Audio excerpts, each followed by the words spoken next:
Ladies and gentlemen, welcome back to Kerbal Space Program Career Mode. This is the series in which I play Career Mode and go to various different planets. And today we have a bit of a challenge before us. Today, we are going to go to Tylo. Now the craft we have here is my Val mission craft, which we've used successfully on both Val and on Dres. It is more than capable of going to those two planets, and potentially even more.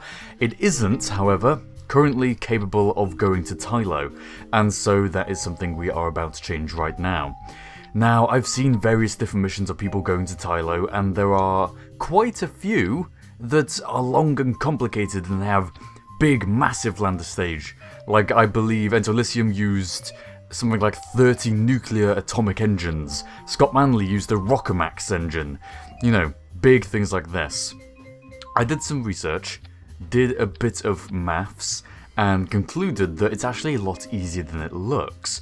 With something so minimalistic as what we have before us, it is actually entirely possible to descend from orbit and get back to orbit.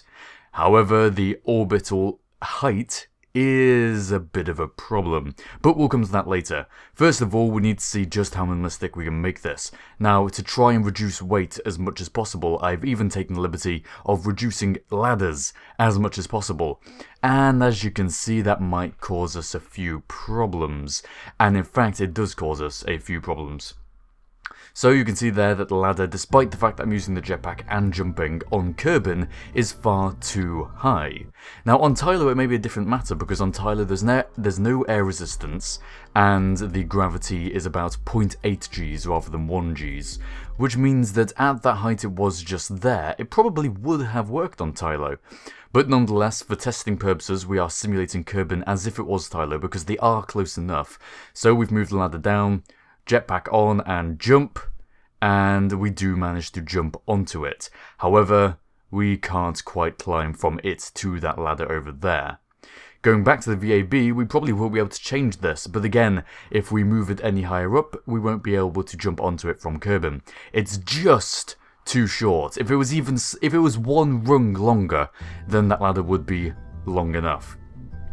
Now, there are two major mistakes that I made in this video, and this ladder is related to one of them, but specifically I'll show you what the first major mistake was in just a moment. Having moved the ladder back up, we're going to test this once more. However, we aren't going to test it jumping off the ground, because I've decided that, hey, there's a good chance that on Tylo it'll work a lot better than it does on Kerbal. And you can see here, having moved up the ladder, we can just move straight from one to the other. Climb up, and we clip straight across. That's good enough for me. Now, the first major mistake I made in my Tylo mission can be summed up right about now. This is the biggest mistake I made. Okay, here we go. Take a decoupler, take off my lander stage, and take the decoupler, flip it upside down, and place it in between them. That was the mistake. Because I've just proven that I could move from my ladder onto my command module, and I've proven that it's fairly likely that I could jump from the surface and grab onto the ladder. However, having added a decoupler in there and not testing it afterwards, I have thus rendered the results of that test invalid, and, well, we'll see just whether or not I can move from the lander to the command module. So here we go, we launch up into the air with our massive launch stage burning, we start doing our gravity turn, we detach our outside ring of stacks, we carry on doing our gravity turn, and sooner rather than later we are circularizing our orbit in space. There's a beeping noise outside. What is that? Oh, some lorries outside my window. Oi! Stop it! Thank you. So, in orbit we plot our maneuver node, sorry about that. In orbit we plot our maneuver node and we spin the craft around and we start burning, still using the remainder of our launch stage before it empties itself and we drop those stacks. Now we're left burning with a mainsail Rockomax and our two large tanks. Not a conventional interplanetary transfer vessel, but it is quite effective. However, it does run out, we have to swap to our atomic engine, and now we are left with the craft that we shall be using for the majority of this video. Here it is, our Val mission interplanetary stage attached with our brand spanking new maiden voyage of our Tylo lander. It looks very minimalist, and if you've heard anything about Tylo, you're probably thinking it's not going to be enough. However, we shall see. The calculations I did, as I talked about at the start of the video, included calculating the delta V, which turns out it's something like 4 kilometers per second of delta V in that lander, so it's definitely enough. And the thrust is definitely enough. The acceleration of the lander is enough to overcome Tylo's gravity.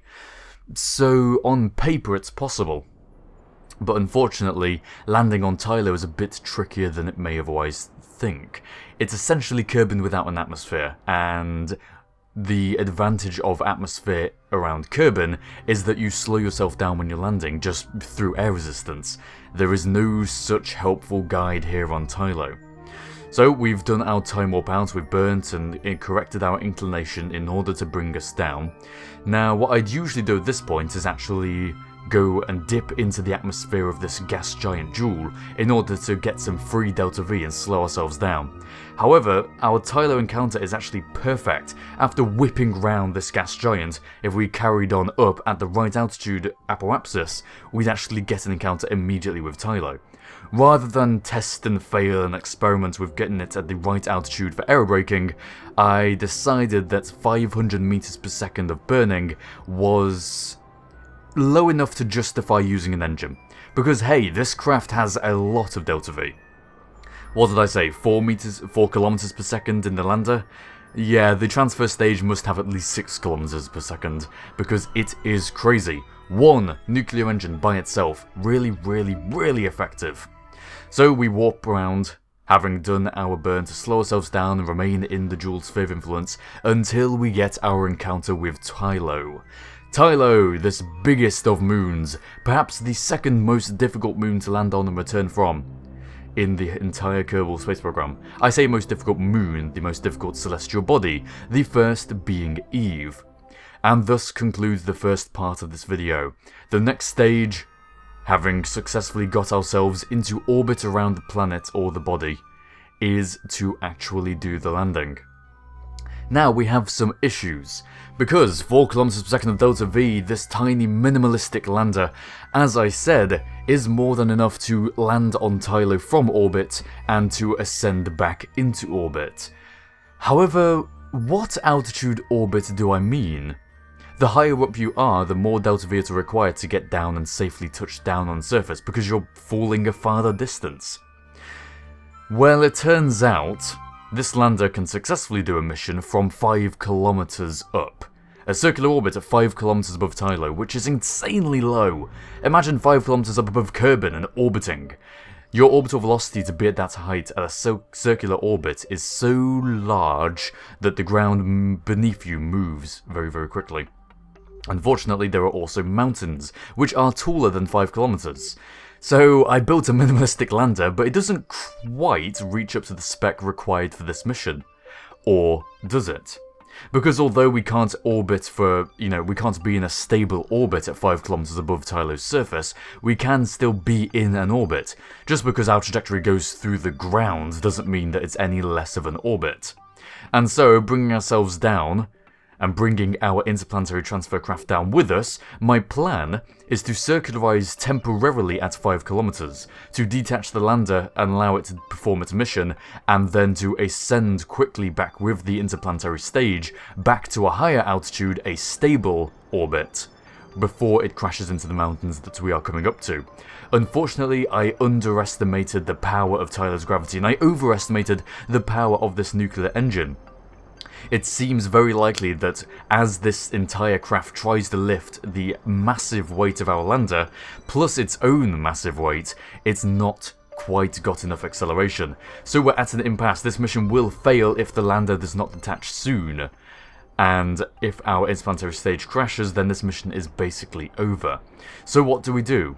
Well, I think on my feet and perform what is the riskiest maneuver I have ever pulled off, and one of the most exciting moments of my life. See how quickly we're moving... of my life? Maybe not, it is a game after all. See how quickly we're moving over the surface. I detach from the lander, and I carry on burning up, because every second wasted not burning is a second wasted. So leaving it burning, I swap over to my lander, which is cartwheeling through the air, and start it burning as well, for every second wasted not burning is a second wasted. So it's burning upwards at a 45-degree angle to keep it from hitting the ground. Our transfer craft is burning directly upwards in order to stop it from hitting the ground, and it has an apoapsis of over 14 kilometers, which is high enough to be stable. Now I can leave that, having turned off its engine, and concentrate on doing the landing. And that was quite thrilling, I have to say. It probably doesn't quite give the perspective of how thrilling it was doing it post-commentary, but live commentary, streaming it on a live stream with 500 people watching, it was tense. Now there's a moment here where I was really worried and I thought that it had crashed because I couldn't see it anymore, but on the map view it does indeed seem to have survived. And by pressing F4 to turn on our icons, we see that it has successfully made it over the mountains. These hills coming up towards us, those are the mountains that are above 5 kilometers. I believe, or maybe it was some ones later, but no matter. Warping now in post-commentary editing, we shall quickly do our landing, and that was, if that was the most enthusiastic and most thrilling moment of my KSP career, what comes next is the most crushing. Remember Doctor Who? What was it? They went to a place and it was supposed to be the Doctor's finest hour followed by his most crushing defeat. It was something like this. Doctor Who, you ain't got nothing on me. I performed the riskiest wet jeb maneuver perfectly, pull it off with both craft saved and both craft looking to be efficient in their landings. And so the lander comes down, the lander having been successfully controlled. You can see how we have to wobble backwards and forwards in order to keep our lateral velocity decreasing and to keep our vertical velocity from being too high so that we don't crash into the ground. But I managed to do it through a succession of different adjustments. Oh, this one's a bit close, but we slow it down enough and we bring it in for a nice soft landing. After doing all that, I touch down, and the craft slowly falls over and explodes into a million pieces. Having come all this way and doing all that and going through the most thrilling moment, for it to fail at the easiest part of the mission was soul-rending. One quick load tells us that where I last quick saved was back in orbit at 30 kilometers up. At least we did quick save, at least. But from then, something must have got to me in that massive failure, because nothing quite goes the same. I try and perform the exact same maneuver, but it turns out I do it too high, and thus I actually end up circularizing, well, not circularizing, but placing my craft into a higher orbit than intended, and so the delta V required is simply too much. Burning once again, with our transfer craft safely away up into its orbit to reach a higher altitude, I try and slow down using my lander craft, and as we shall see shortly, it doesn't quite go well, and in fact we fail quite a few times. In just a few moments, if we put in an edit here, bringing down the craft, about to do my landing. And as I've said, regulating the landing on Tylo is interesting because you are travelling sideways so fast that you need to make sure you slow down, but you're also travelling downwards if you don't concentrate enough. And so, once again, the craft crashes into the ground, with devastating defeats. Trying it again for the third time. The thrill of the first maneuver is quite lost on my audience as everything goes to pot. Once again, the wet jet maneuver doesn't quite seem so thrilling the third time round, and as I start burning retrograde, making sure and promising to myself that I'll do it properly this time, I bring it down. Burning retrograde, slowing it down, looks nice and simple, and in fact we do manage to get some sort of landing. Very, very close, very nice, very gently, bringing it down. We are landing in 3, 2, 1... Successful touchdown on the surface of Tylo. Now, I said at the start of the video that there were 2 major mistakes in this mission. In both attempts of this mission. The first major mistake was adding that decoupler there and not testing it afterwards. The second major mistake, after Jebediah does his science and plants his flag, was not thinking about my other craft. Because sure, I detached it and I successfully did a landing on Tylo, and now as we can see from the added height of the decoupler, I can't quite get onto my craft. Through sheer perseverance, I must have tried this about 20 times. Eventually, I managed to do, I think I ended up doing something with the back leg of the lander craft, and so eventually after one final try, I do indeed manage to get Jebediah up onto his thing by sheer fluke. He was able to walk on the rim there and then jump up using his jetpack and get on the top. And that's my Nokia phone. No thank you. So Jebediah gets onto his command module and he is able to get back in his capsule. The second biggest mistake I made in this video was not swapping back to my interplanetary craft to make sure that it was in a stable orbit. Because though its altitude of its apoapsis was about 19 kilometers, which is plenty high, its periapsis remained at the 4 kilometers that we came down at. And thus, because there are mountains indeed at 4 kilometers, it must have crashed. That was the second soul-rending event. So, despite that, I decide, you know what, we'll get this thing into orbit and we'll send out a rescue craft and that'll be fine. Unfortunately, due to the inefficiency of my landing, due to the inefficiency of my lander, though it is minimalistic and technically on paper it would work, things just did not add up to allow it to do so, and so Jebediah, having ejected from his craft, is crushed into the ground by the force of gravity. And that was highly depressing. And so I gave up. That was about a 2-hour mission, utterly wasted. Until the second attempt. So, what did I change? Well, for starters, I made the lander a bit less minimalistic in order to provide us with a few extra 100 meters per second of delta V that would provide us with the luxury of having, say, 2 ladders? No, 3 ladders! Oh, how extravagant of me, Harvey. So you can see the modifications I've made here are simply adding on 3 extra stacks with LV99 engines, just as that extra bit of delta V. And this time we do in fact do our aero braking to try and save that bit more delta V, and in no time at all we are back in orbit around Tylo. And here we are, with Jebediah slowly cartwheeling over the surface of the planet. We are getting ready for our second attempt. Now, of course, lifting this extra weighted lander all the way out here took a bit more fuel than I would have liked, but I'm confident that we will have enough to get back, because hey, we made it all the way here, the craft is now quite light, and we don't have to lug our lander back, just the command module, which is the reason why we have the decoupler in the first place. That horrible decoupler. Yeah, indeed. So we just detach from our interplanetary craft, and our interplanetary craft burns upwards simply to get out of the way, and to perhaps circularize at a high enough altitude. This is currently 9 kilometers up, which is, to the best of my knowledge, perfectly stable. And hopefully the extra stacks we've added onto our lander will mean that we can successfully descend from 9 kilometers and return to 9 kilometers. And this time round I'm a bit more confident.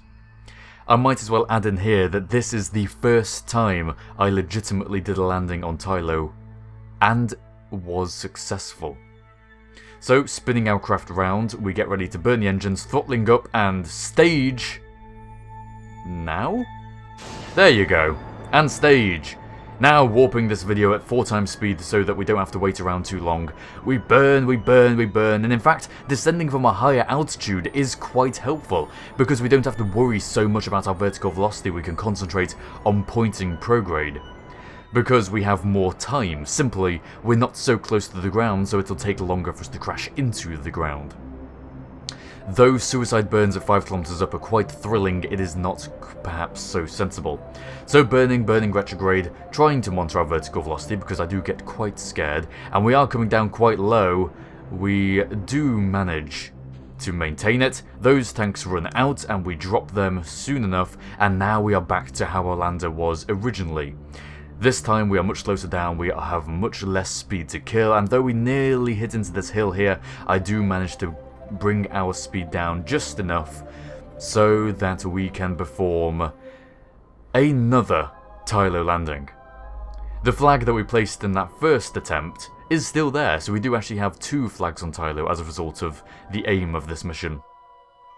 And here we go. The craft settles down into the surface of Tylo. Jebediah is free to get out, but not before we check our interplanetary stage. Oh, sigh of relief, it hasn't actually crashed. Now we'll make sure it's in a higher, stable orbit so that we don't get a repeat of what happened last time. Back to our lander now, Jebediah has successfully escaped from his command module. He leaps and almost gets out of his craft. There we go. Now settling onto the ladder, it turns out we can't quite move from one ladder to the other going downwards. However, I'm confident we'll be able to do it going upwards. So eventually, Jebediah manages to switch onto his ladders and touches down onto the surface of Tylo for the second time. I thought Jebediah died in that previous attempt. How is he here now? Huh. There must be several Jebs in the Kerbal Space Program. They don't actually regenerate, so, you know, they don't get reborn. They are simply frozen in storage. Unfortunately, this Jeb has a problem, like most other Jebs, with actually pointing the flag the correct way down. Really, really quite frustrating. Anyway, we do all the science, we do all that lovely jubbly business, and we get back into our craft. This time, without any effort, we manage to get up and get right in front of our command module hatch. Take the data from all our experiments, and we're about to get in when we get this error message that we have to dump one of them. And it turns out that the one we have to dump is basically the repeat test of the accelerometer, because repeat tests aren't really counted for anything in the KSP. But that doesn't really matter. We've successfully come down to Tylo, across the stars. Now we can successfully get back into orbit. So we burn, and in no time at all we have an 11-kilometer orbit. After some changing and some swapping around, and some beautiful time-lapsing in orbit, we see Joule rise, and eventually we catch up with our launcher. You can see down there, that is the first flag we're passing over, that blue icon there. A monumental trip. Oh, that was no, that was our flag we just did. That was attempt 2, and the one that we see there in the distance now was attempt 1.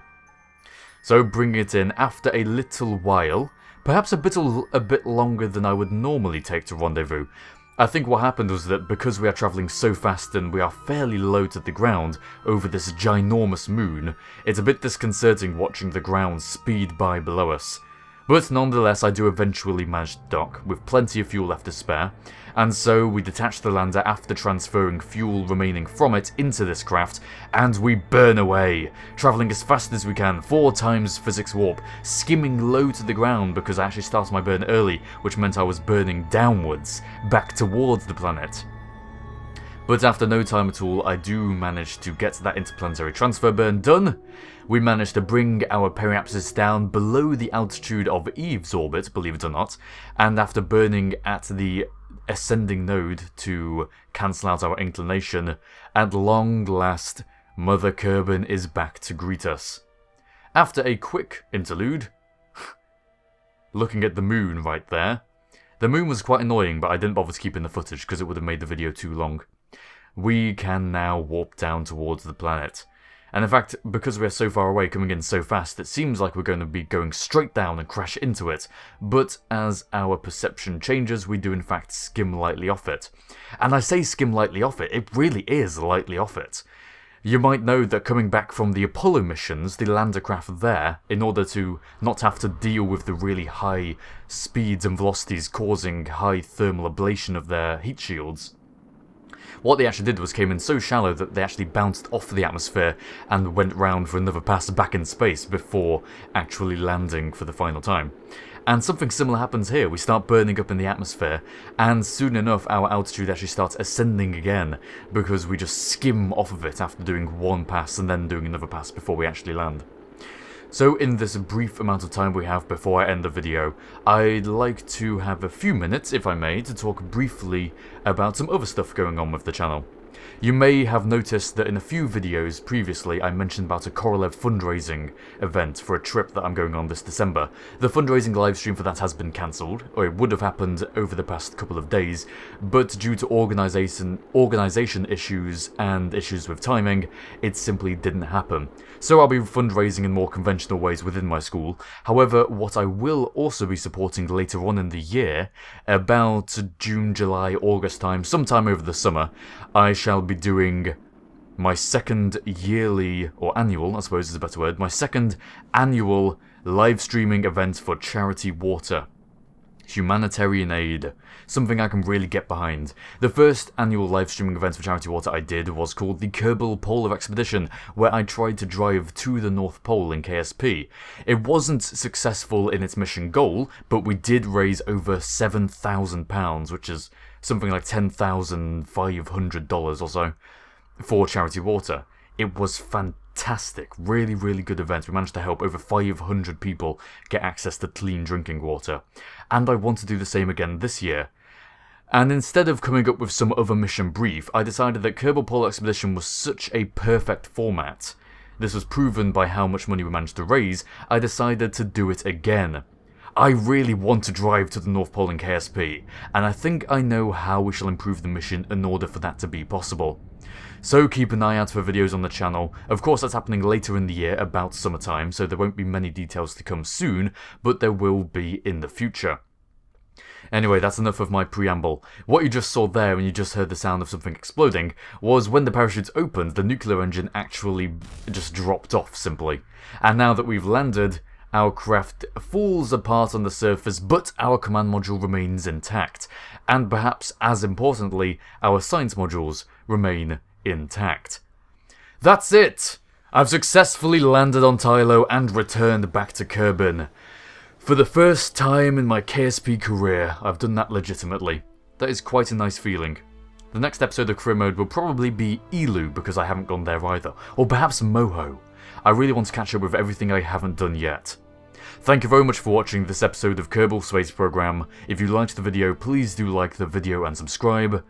And I shall see you all next time.